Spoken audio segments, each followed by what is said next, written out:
terceira parte da propriedade industrial. Falando também na nossa aula com uma rápida abordagem do Instituto Nacional de Propriedade Industrial, que não é. Vejam lá. O Instituto Nacional de Propriedade Industrial é uma autoral que é vinculada ao desenvolvimento, indústria e comércio, responsável pela concessão de privilégios e garantias aos inventores e criadores em âmbito nacional. Portanto, que nós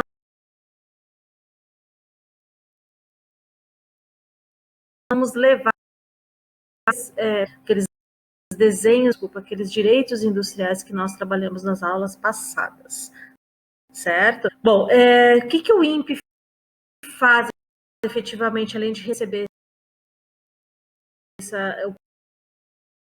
desses pedidos da propriedade que seja requerido pelo detentor ou pretenso detentor do utente, vai fazer os pedidos, ver se realmente eles atingem os requisitos mínimos, se há possibilidade de a patente e o registro, mas mais do que isso, o INPE ele também vai agir como fiscal e muitas vezes até como algo que pode levar às composições entre que detém e terceiros que de alguma forma se beneficiar das invenções dos modelos de utilidade.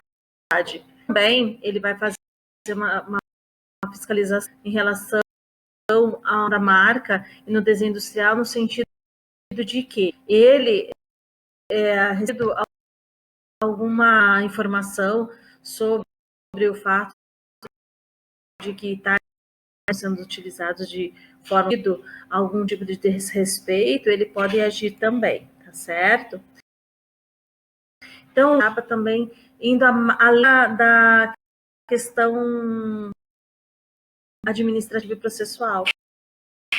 Ele também há ponto de que se está judicialmente invocando algum direito à propriedade industrial, o INPE acaba também fazendo parte do polo passivo, certo? Então, por exemplo, reivindicando a autoria de uma ou de uma patente, vai interpor essa ação contra a pessoa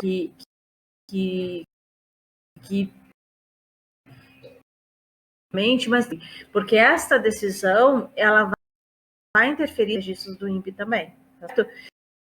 Então, o INPE está aqui como uma autarquia desses pedidos, mas ela age, além disso, como um órgão fiscalizador, um órgão de composição, um órgão de consulta, e um órgão também vai ter a sua participação na esfera judicial, quando for.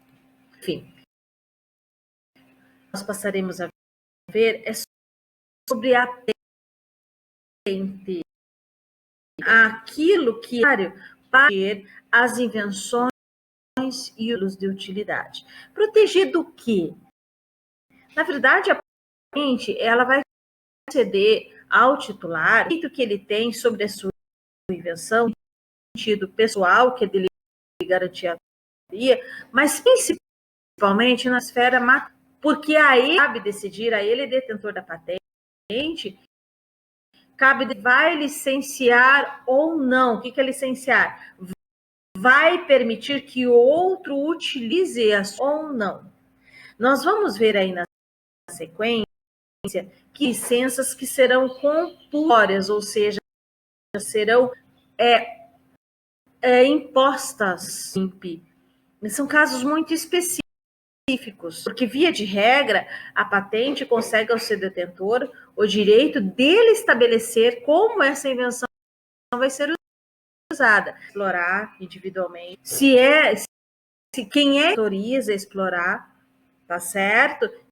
Então, isso vai caber, de regra, ao detentor. Vamos acompanhar ali no slide, quando eu falo da conceito de patente. Patente é um título de propriedade temporária sobre uma invenção ou modelo de utilidade dado pelo Estado aos inventores ou autores ou outras pessoas detentoras sobre criação. Outras pessoas, porque os inventores eles cedido ou os inventores falecidos acabam agindo aqui de qualquer forma. Eu já disse para vocês, né? Quem vai ser o detentor ou rei da invenção será o criador, tá certo?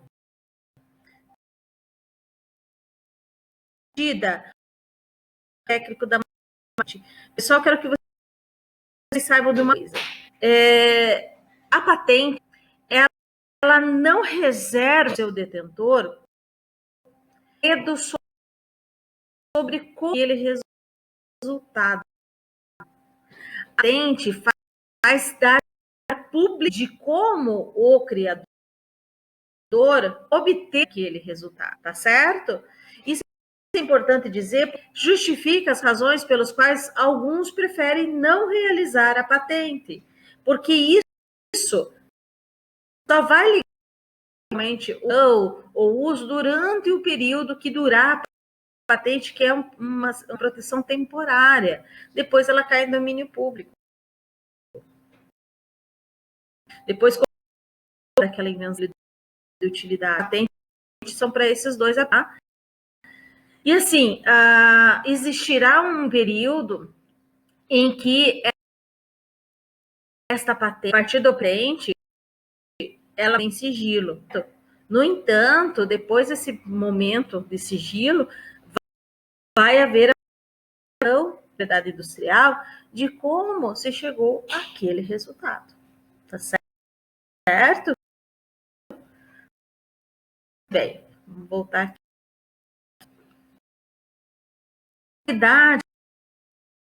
Garantir a industrial, dando ao inventor produzir a invenção, se ele quiser, garantindo a utilidade, ou ele pode licenciar uso, ou seja, autorizar, permitir que outras empresas, não gosto muito desse termo, que seria outros áreas e outras pessoas físicas ou jurídicas a produzam.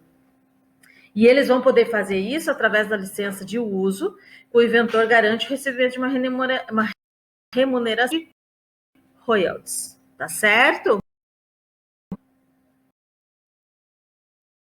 Artigo 6º, falando já da patente, lá no início da Lei 9.036, que diz o seguinte: ao autor do modelo de utilidade será o direito de obter as condições da patente. Veja, quem faz o pedido, via de regra, não, mas presume-se que ele tem legitimidade. Se, durante o processamento de análise da patente, se constatar que ele não tinha legitimidade, aquele produto advém autoria de um autorizou realizá-lo, que não tem novidade, porque não está incluído em técnica, vai se afastar a possibilidade. No entanto, no momento que faz o protocolo, presume-se que ele tem legitimidade para aquilo.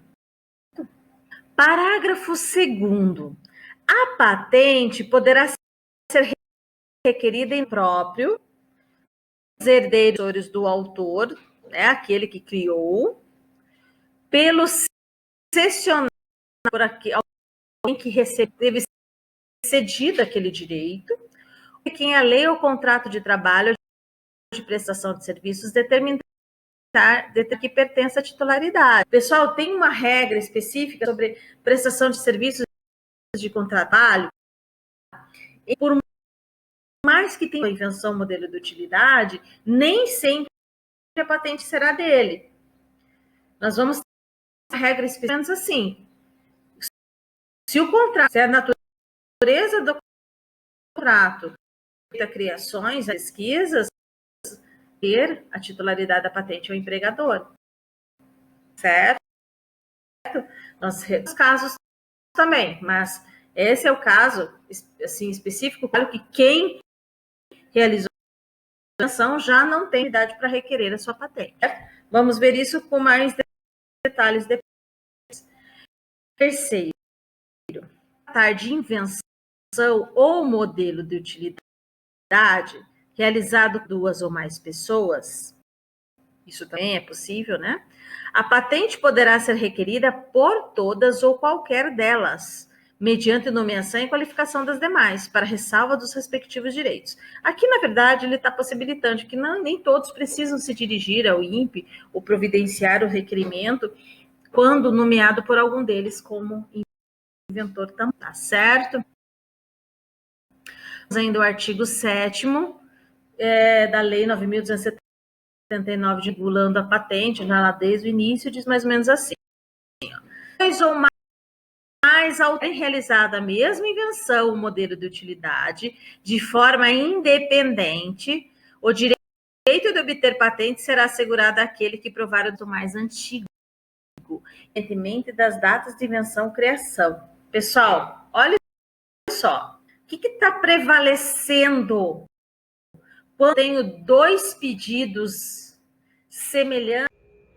Então, assim, pelo artigo 7º, a gente consegue perceber que o que prevalece quando nós temos 2 pedidos de patente de invenção e modelo de utilidade, e é a mesma invenção e é o mesmo modelo de utilidade, o que vai se considerar? Quem precedeu no pedido de registro, no pedido de patente, na data do depósito, tá certo? Lembrem, depósito aqui significa o protocolo do pedido, tá certo?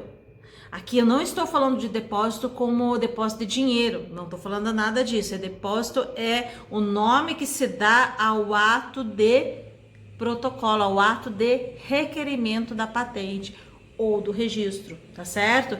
Então aqui no artigo 7º ele está nesse contexto, data do depósito.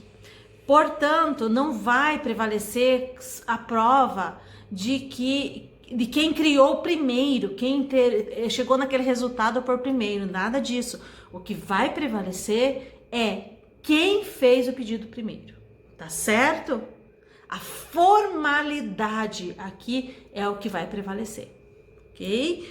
Outra questão importante é que se tiver mais de um pedido de mesma patente de invenção de utilidade e houver desistência de quem precedeu, passa automaticamente a ser analisado o pedido do que vem na sequência, tá certo? É o que diz o parágrafo único do artigo 7º. Portanto, o simples protocolo do pedido de patente, ele assegura liminarmente o direito do requerente. A partir daquele momento, já está contando-se o prazo de vigência da patente, ainda que data de depósito não coincida com concessão de patente.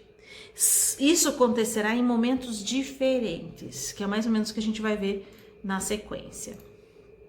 Vejam lá no slide 57, ainda menciono para vocês sobre o artigo 42, que fala sobre, aliás, ele é o fundamento legal para que aquele que detém a patente de invenção e modelo de utilidade, ele possa ajuizar contra quem está indevidamente utilizando a sua invenção, o seu modelo de utilidade. O que seria um uso indevido? Está utilizando sem estar autorizado, sem ter realizado uma licença de uso, que é o instrumento utilizado para essa autorização, sem estar remunerando devidamente quem é o detentor da patente, tá certo? Então, o artigo 42 ele vai ser a fundamentação para que isso possa realmente ser cobrado. Basta a gente fazer a leitura. Vamos lá?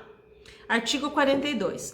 A patente confere ao seu titular o direito de impedir terceiro, sem o seu consentimento, de produzir, usar, colocar à venda, vender ou importar com estes propósitos. 1.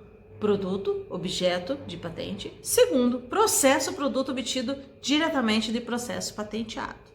Né? Ou seja, pessoas que realmente têm a direito de fazer isso, elas tiveram todo um processamento, todo um reconhecimento. Então não se pode achar justo que outros, sem ter todos esses atos, essas autorizações, assim o façam, tá? Sem a devida contraprestação.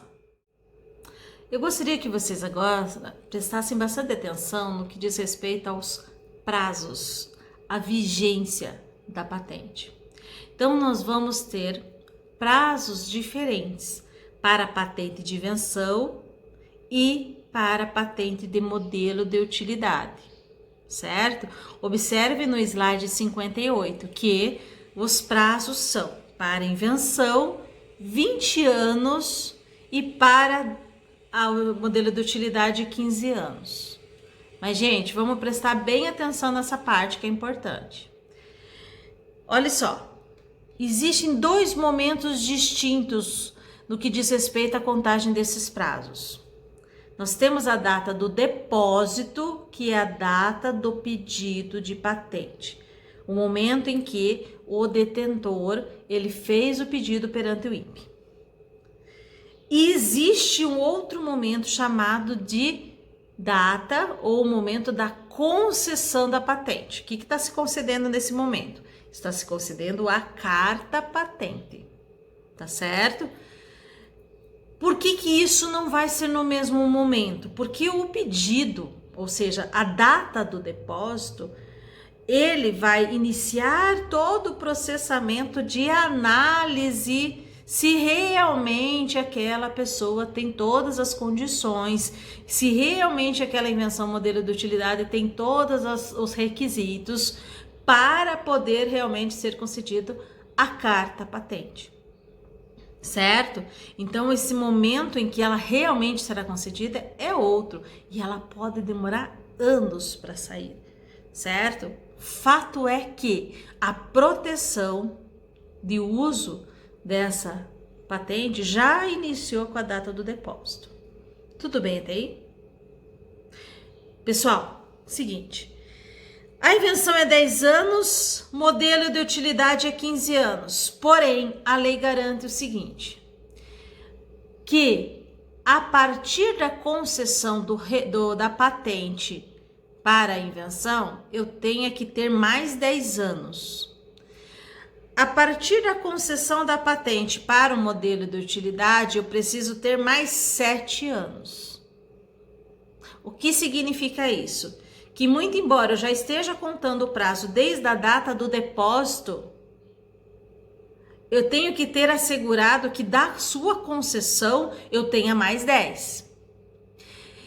Se a gente estiver falando, por exemplo, de uma concessão de carta patente de invenção, eu vou considerar que a partir da concessão eu tenha que ter assegurado mais 10, e mesmo que passe dos 20 anos da data do depósito, eu vou considerar na contagem desses dois prazos o que terminar depois, tá certo? E, gente, depois de transcorrido esses prazos de 20 anos da data do depósito, assegurados 10 anos da carta de concessão para a invenção, ou de 15 anos do depósito, assegurados 7 anos a partir da concessão para modelo de utilidade, depois disso cai em domínio público. Não existe mais necessidade deles autorizarem o uso daquela invenção, modelo de utilidade, tá bom? Vamos para alguns exemplos que talvez isso acabe ficando mais claro. Acompanhem ali no slide 59, quando eu coloco para vocês um exemplo de patente de invenção, certo? Acompanhe ali quando diz o seguinte: pensem num depósito, ou seja, num pedido tendo ocorrido em 1 de fevereiro de 2019. Viram ali? Ok. Vamos supor que a concessão da carta patente, neste caso, aconteceu em 1 de fevereiro de 2030. Bom, se eu estiver considerando 20 anos a partir da data do depósito, essa patente ia ter terminado quando? Dia 1º de fevereiro de 2039, concordam? Mas, se eu estou falando de uma concessão de patente que só aconteceu em 1º de fevereiro de 2030, eu tenho que assegurar mais 10 anos para esse detentor. Então, não vai mais ser 1º de fevereiro de 2039. Essa patente, ela vai acabar em 1º de fevereiro de 2040, 10 anos depois da concessão. Então, quando a gente está em dúvida, poxa, mas e qual deles eu tenho que considerar? Considere o que terminar depois. Considere o que der mais tempo de vigência para essa patente. Tá certo? Isso, pessoal, no final das contas, só vai ter alguma repercussão quando a gente fala de concessão tardia. Só vai ter repercussão quando, no caso da invenção, demorar mais de 10 anos para sair. Porque se houver, veja lá no slide 60, se houver a carta patente, ou seja, concessão da patente, dentro dos 10 anos depois do depósito, vai durar os 20, vai prevalecer os 20 anos do depósito, tá certo? Então, assim, veja ali no slide 60 que eu mencionei para vocês assim. Vamos supor de novo que houve um pedido em 1º de fevereiro de 2019 e que a carta patente não demorou tanto assim. Em 2025 ela tinha sido concedida.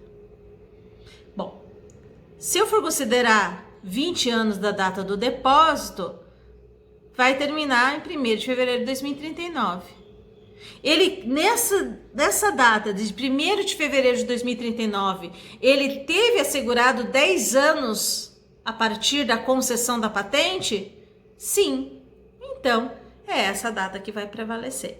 Aqui nada mudou, tá certo? Por quê? Porque não foi uma concessão tardia da carta patente, tá certo? Então, só que vocês percebam que lá no artigo 40, que fala, que dispõe sobre esses prazos, o que a lei quis?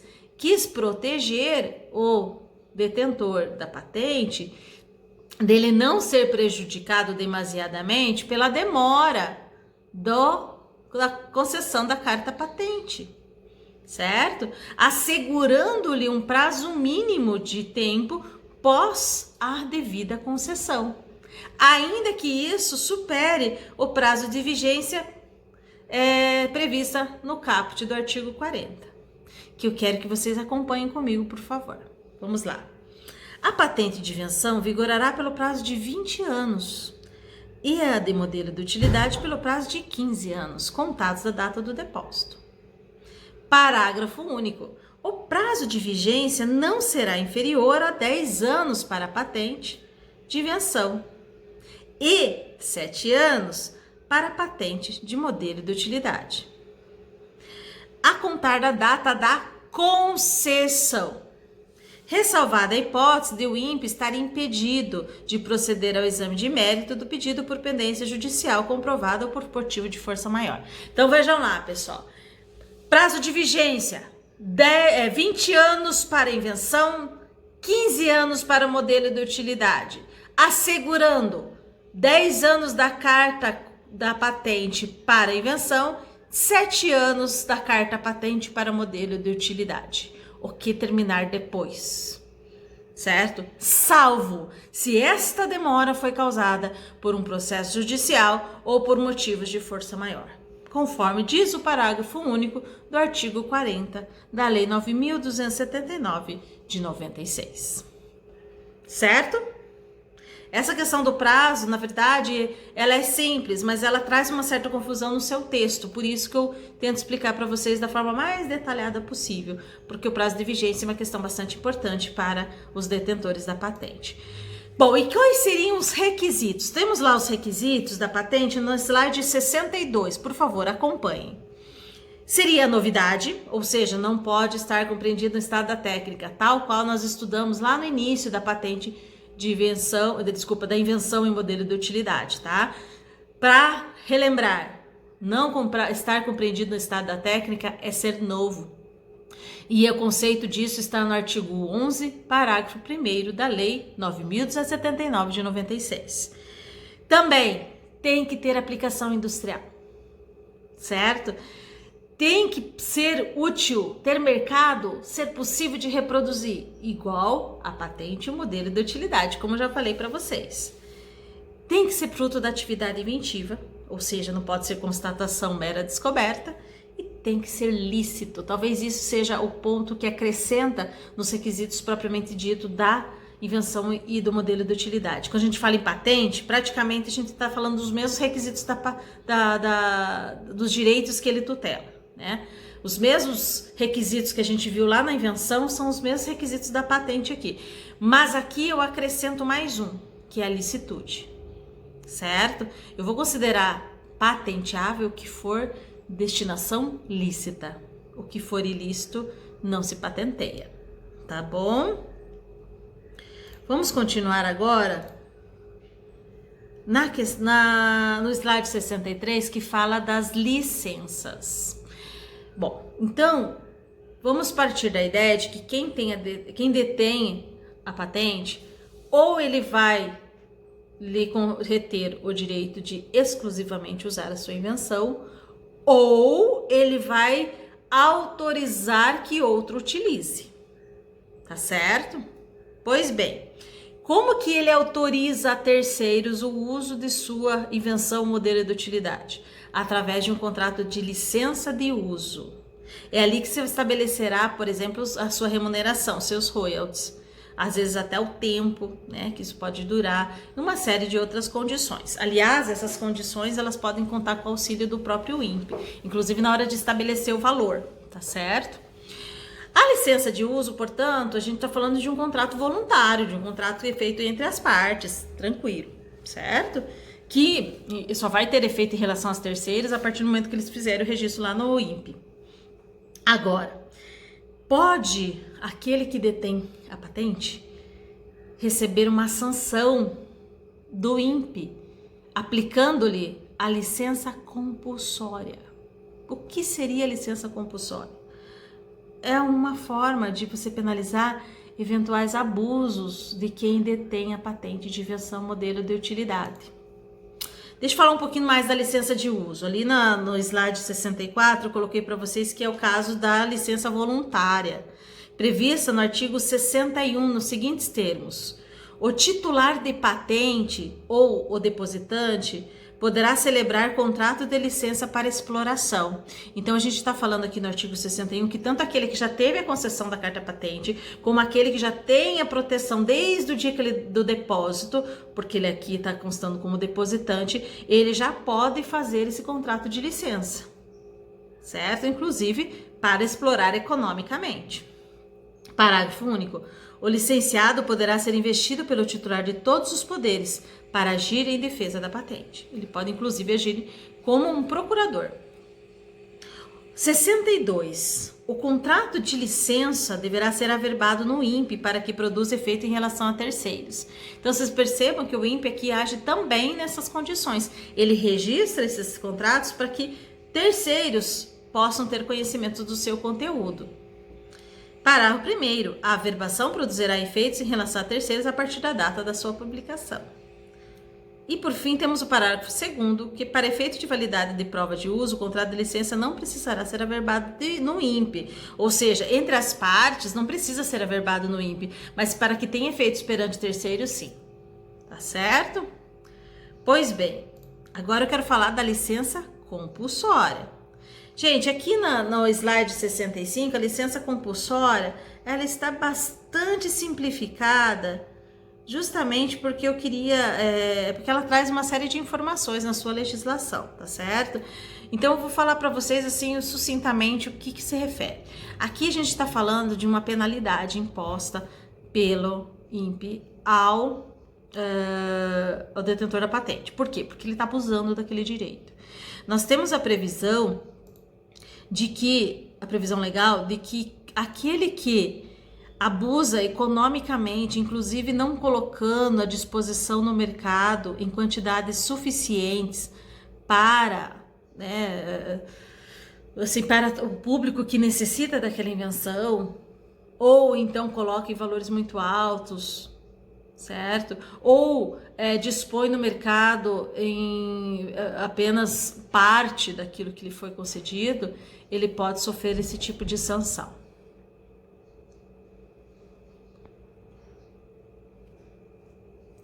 Lá no artigo 68 da lei, diz o seguinte: o titular ficará sujeito a ter a patente licenciada compulsoriamente se exercer os direitos dela decorrentes de forma abusiva, ou por meio dela praticar abuso de poder econômico, comprovado nos termos da lei por decisão administrativa ou judicial. Ou seja, essa licença compulsória ela pode ser determinada tanto administrativamente pelo INPE como judicialmente, tá certo?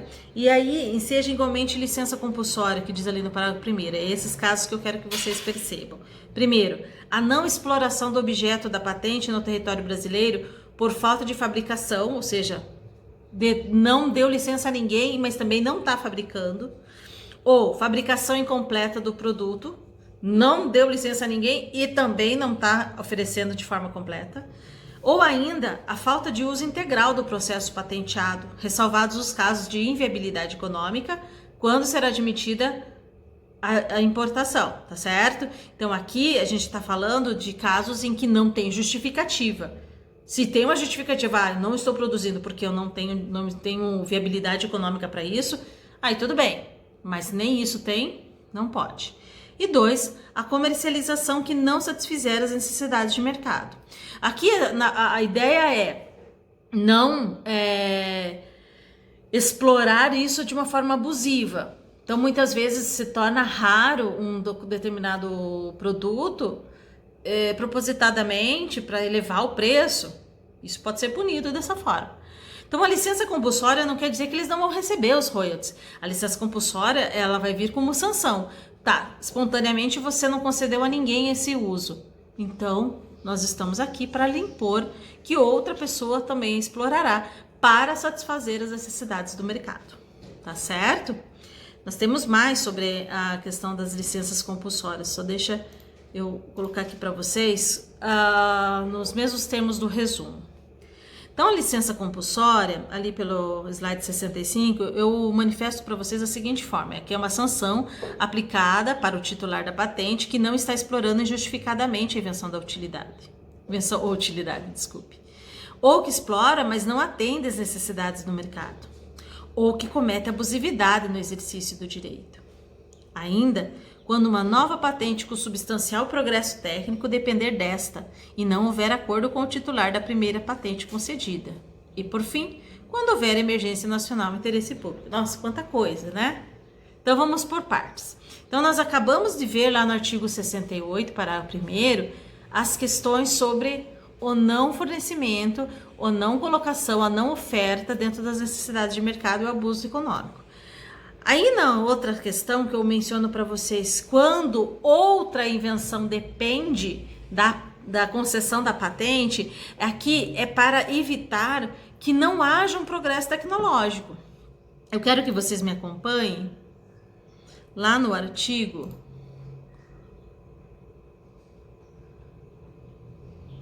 69, que diz o seguinte: a licença compulsória não será concedida se a data do requerimento, o titular 1. Justificar o desuso por razões legítimas, comprovar a realização de séries efetivos preparativos para a exploração, justificar a falta de fabricação. Mas, lá no artigo 70, a licença compulsória será ainda concedida quando cumulativamente se verificarem as seguintes hipóteses. 1. Ficar caracterizada a situação de dependência de uma patente em relação a outra. 2. O objeto da patente dependente constituir substancial progresso técnico em relação à patente anterior. Ou seja, precisa daquela invenção para realmente proporcionar o progresso. E 3. O titular não realizar acordo com o titular da patente dependente da exploração da patente anterior. Ok? Ainda sobre a licença compulsória, nós temos também a hipótese do artigo 71, como mencionado ali no resumo para vocês, que são os casos de emergência nacional de interesse público. O artigo 71 diz o seguinte: nos casos de emergência nacional, interesse público, declarados em ato do Poder Executivo Federal, desde que o titular da patente ou seu licenciado não atenda a esta necessidade, poderá ser concedida de ofício licença compulsória, temporária e não exclusiva para exploração da patente sem prejuízo dos direitos do respectivo titular. Certo? Então, esses casos, inclusive sem provocação judicial, isso aqui pode ser imposto ao titular que não espontaneamente conceder a licença de uso. Só duas coisas que vocês têm que se atentar quando a gente fala de licença compulsória. Primeiro, isso não retira o direito de receber os royalties. Segundo, quem tem a concessão da licença compulsória, ou seja, quem vai ter o direito de produzir aquela invenção, modelo de utilidade, não tem exclusividade, pode ser concedida a mais de uma pessoa, tá certo? Então, isso são coisas importantes, essa parte última que eu falei não está ali no slide, mas é interessante que vocês conheçam, tal qual as outras questões sobre a licença compulsória. Tá certo? Vamos então agora para o próximo tópico, o próximo slide.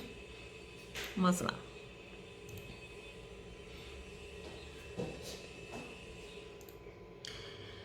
Bom, e aqui eu coloco para vocês sobre a extinção da patente, tá?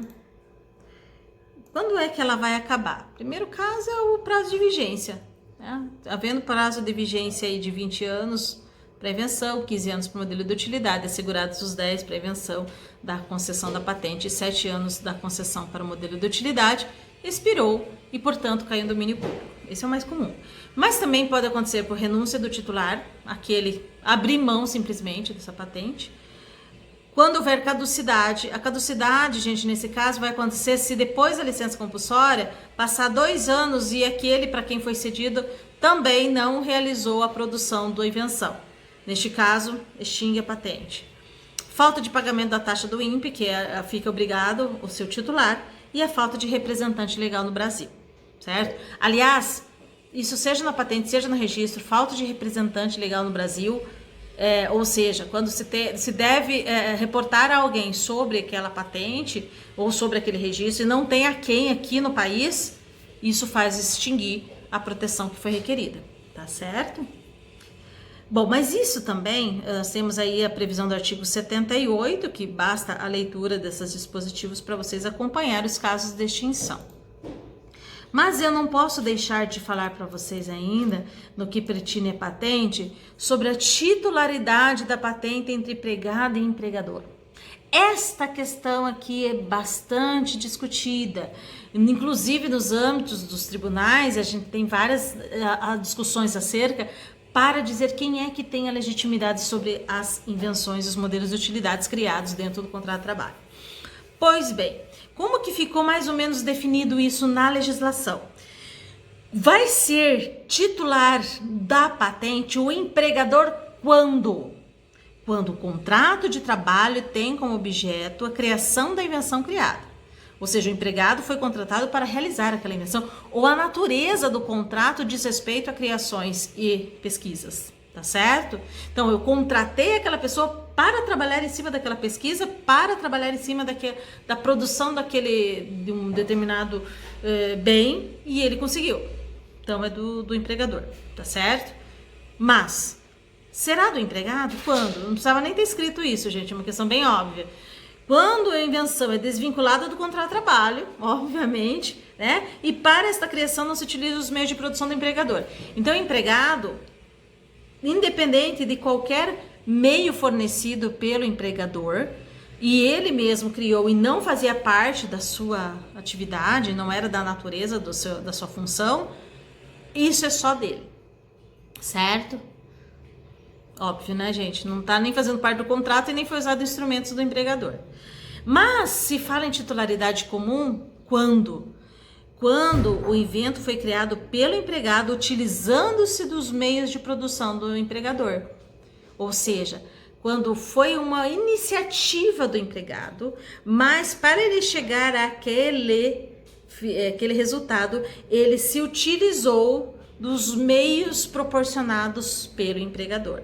Se utilizou das suas máquinas, da sua matéria-prima, da sua criação. Então, de alguma forma, houve uma participação do empregador, ainda que ele não tivesse ciência disso. Neste caso, é dos dois, tá certo? A titularidade compartilhada. E isso, pessoal, vocês vão encontrar ali a partir do artigo 88 até o artigo 91 da Lei 9.279 de 96. Uma atenção especial para o artigo 88, tá certo? Por favor, tem ali no slide, peço que vocês não deixem de fazer a leitura com relação a essa patente. E por fim, agora nós falaremos do registro. Lá no slide 71, inicio falando para vocês que o registro é a proteção jurídica para privatizar o uso da marca ou do desenho, tá? Então, qual é a ideia de quem pede o registro da marca e do desenho industrial? O uso exclusivo. Ah, mas só pode o uso exclusivo? Não. Aí vai caber a iniciativa do detentor do registro da marca ou do desenho industrial, se ele quiser permitir que outro utilize a sua marca. Lembre-se, o que a gente está trabalhando aqui de patente e de registro são bens incorpóreos. Então, isso pode ser negociado da forma como convir ao detentor, tá certo? Então, vamos lá. O titular, contudo, tem o direito de efetuar a cessão do desenho industrial e de celebrar o contrato de licença de exploração, que é justamente o que eu falei para você, e eu estou aqui lendo o slide 72 que eu mencionei para vocês. E os prazos se diferenciam. Veja só, gente. Qual é o prazo de vigência de um registro? 10 anos. Mas da marca e o desenho industrial tem prazos diferentes e com data de início de contagem diferente também. Prestem atenção ainda no slide 72, quando digo para vocês que a marca tem 10 anos do registro. A sua vigência não vai começar da data do depósito. A vigência do registro da marca vai começar quando ela efetivamente conseguiu o registro. Então veja só, digamos que uma pessoa tenha pedido o registro hoje, dia 15 de abril de 2020. Ela já tem a proteção sobre sua marca? Portanto, é diferente da patente. A patente, lembra que desde o dia que ela pediu já tem proteção? Agora, o registro de marca, não. Quando você tem o registro de marca sendo requerido, você vai ter a data do depósito, mas vai ser apreciado todo o seu pedido, verificado se os requisitos estão ok, se não existe coincidência ou colide com qualquer outra marca que já esteja nas mesmas classes, nem com as marcas de alto renome, toda aquela análise que eu já mencionei para vocês sobre marca, e só depois de tudo sendo analisado é que se vai conceder o registro. Então, os 10 anos e a proteção efetiva de registro de marca só começa na sua concessão, depois que foi concedido o registro, tá certo? Então, marca, qual a vigência do registro da marca? 10 anos, mas do sua autorização, ou melhor, do seu registro, não da data do depósito. Já o desenho industrial é diferente. O desenho industrial, os 10 anos, começa da data do depósito, tá certo? Do dia que foi pedido, ainda que vá ser concedido tempos depois a concessão do registro, tá certo? Então vamos lá, lendo o slide 72. Prazos: a marca 10 anos do registro, prorrogáveis por mais 10 anos. Quantas vezes? Quantas vezes fizer o pedido de prorrogação? Posso falar que o registro da marca, já que ela pode ser renovada indefinidas vezes, pode se eternizar? Pode falar isso. Enquanto houver o pedido de prorrogação, tá valendo o seu registro de marca. Ah, mas eu deixei de fazer o pedido de prorrogação no final dos 10 anos. Perdeu o registro da marca, extinguiu o registro, tá certo? Em relação ao desenho, é 10 anos do depósito, só que são prorrogáveis somente por 3 vezes. E cada um das prorrogações tem 5 anos. Então, no máximo, nós teremos aí uma vigência de registro de desenho industrial por 25 anos, no máximo. Nós teremos, no caso do desenho industrial, a possibilidade de 3 prorrogações de 5 anos cada, certo? Só que cada uma das prorrogações precisa ser requerida, elas não acontecem automaticamente. Não fez o pedido de prorrogação, vai durar 10 anos simplesmente, depois cai em domínio público. Vai pedir prorrogação, pode pedir por 3 vezes. Cada um desses pedidos vai durar 5 anos cada um. Acabou a vigência do terceiro pedido de prorrogação, domínio público, tá certo? Não tem mais o registro e aí a sua extinção, ok? Então, o que a gente pode dizer aqui? Que o registro da marca é de 10 anos, contados da concessão do registro, prorrogáveis por tantas vezes quanto forem necessárias, indefinidamente, certo? Em relação ao registro do desenho, também de 10 anos, só que da data do depósito, não da concessão, da data do depósito. Prorrogável, sim, só que por mais 3 vezes, e cada vez só 5 anos, tá certo? E aí depois extingue o seu registro, tudo bem? Percebam aqui que nós conseguimos verificar uma grande diferença entre a patente e o registro.